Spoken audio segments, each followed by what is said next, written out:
What the hell is this?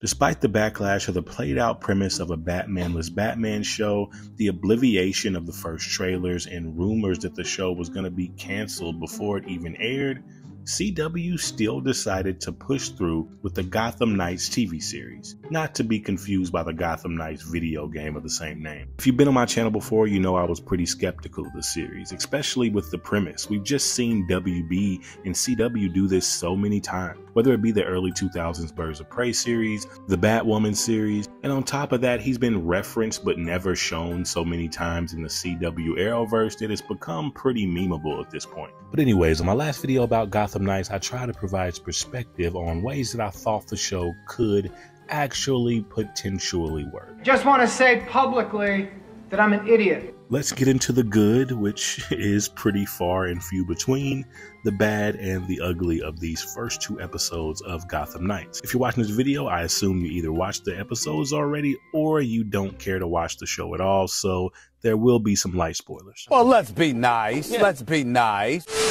Before we get into the premise and all the negative, I gotta give credit where credit is due. I do have a few compliments for the series. And first and foremost, that would have to be the look and feel. The show actually looks like they gave a damn when they shot it, and I'm surprised. They didn't put that ugly blue tinted filter that they put on Batwoman, not using that weird gray washed out tone that they used in a lot of the other Arrowverse series. It actually looks pretty good. Even the digital Batcave looks fairly solid.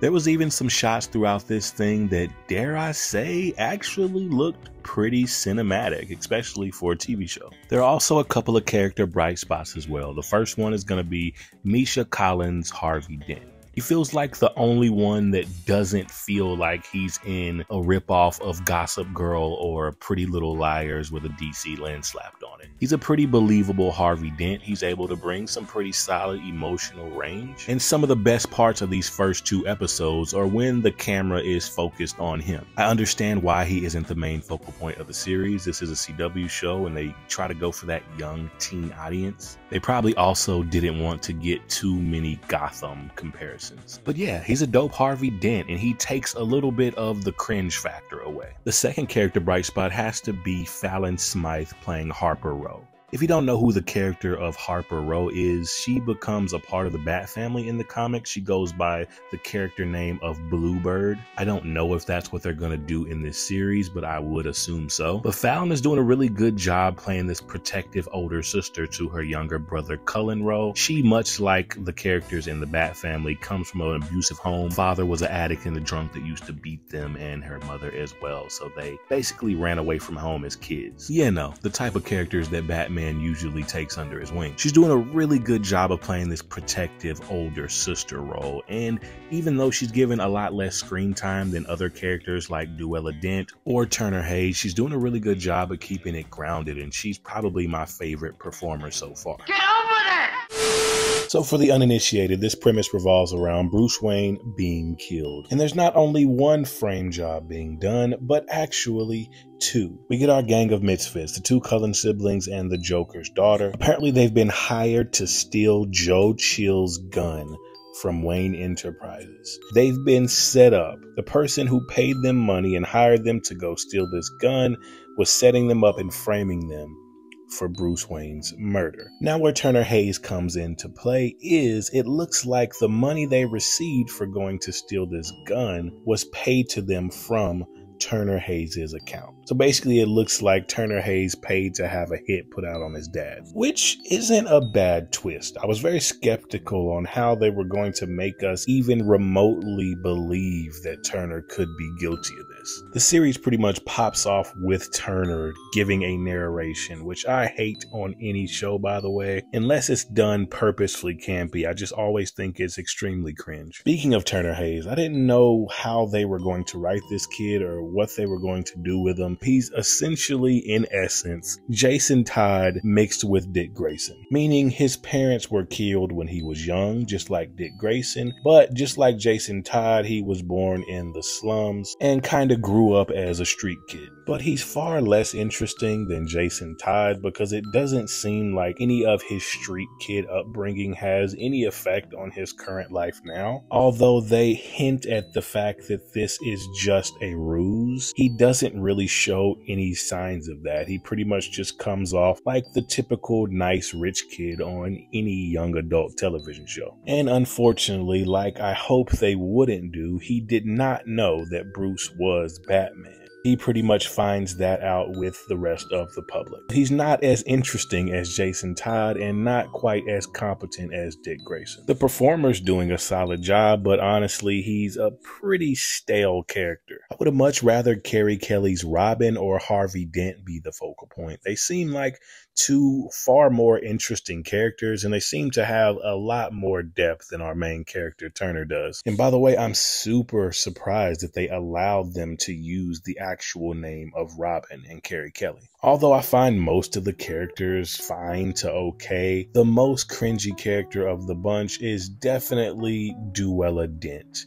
She is the Joker's daughter. So of course they give her some Joker-like unpredictability traits. I guess she's doing okay, but most of her lines are just extremely cringe. Although she does have a couple of savage lines to Turner about Bruce's death that I did find pretty funny. Her character just seems to be in a different place tonally than the rest of the gang, and it's a little jarring. This is a CW show after all, so of course we have a few love triangles. And of course for the romance, we pick the most obvious choice. We have Turner Hayes, the son of Batman, very clearly being set up to be in a relationship, or at least falling for the Joker's daughter. Now, how these characters all come together is a little bit nonsensical. So we have a kid whose dad was killed, and then we have a group of kids who are then thought to have killed this kid's dad. They throw all of these people into the same cell with each other,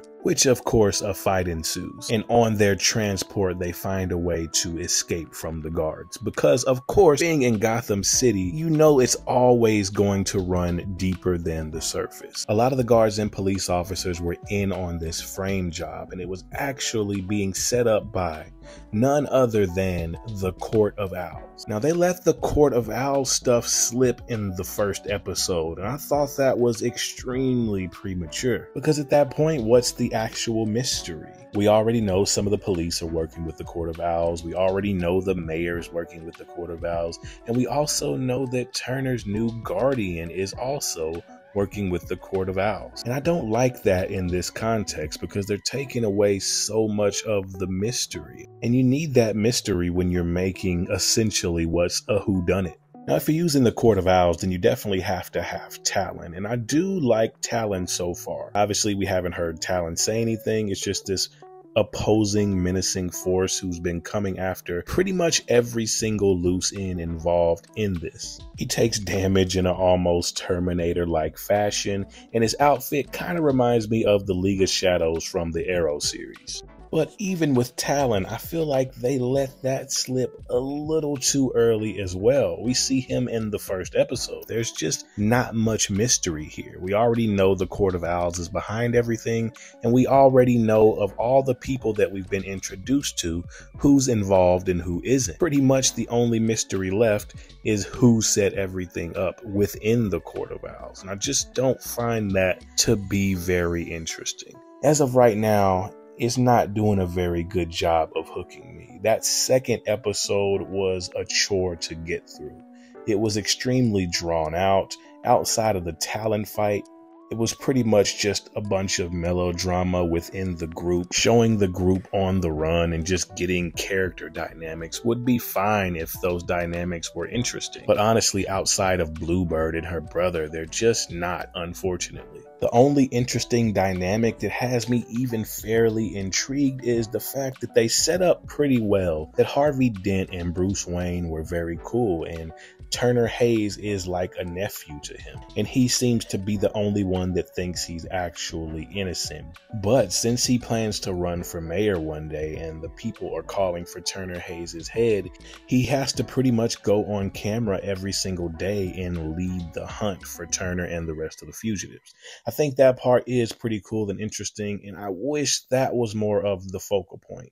Either that or Carrie Kelly's Robin, because there's clearly some mystery behind her character as well. But yeah, that's where I'm at. The main character isn't very interesting, the plot is a little thin, and the minor good parts of the series that are there aren't quite focused on enough to really appreciate them. But I'd love to know what you think about these first 2 episodes of Gotham Knights. Have you seen them, or do you not care to watch them at all? Let me know down in the comments.